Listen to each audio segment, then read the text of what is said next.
Аузу билляхи минаш шайтани раджим. Бисмилляхи рахмани рахим. Толкование Корана Ибн Касиром, 8 сура Аль-Анфаль, добыча. Вот Он наслал на вас дремоту, чтобы вы почувствовали себя в безопасности, и не спаслал вам с неба воду, чтобы очистить вас ею и удалить с вас скверну сатаны, чтобы сделать ваши сердца стойкими и утвердить этим ваши стопы. Вот твой Господь внушил ангелам: «Я с вами, укрепите тех, которые уверовали. Я же вселю ужас в сердца тех, которые не веруют.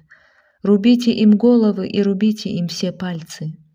Это потому, что они воспротивились Аллаху и Его посланнику. А если кто противится Аллаху и Его посланнику, то ведь Аллах суров в наказании. Вот так, вкусите же Его. Воистину, неверующим уготованы мучения в огне».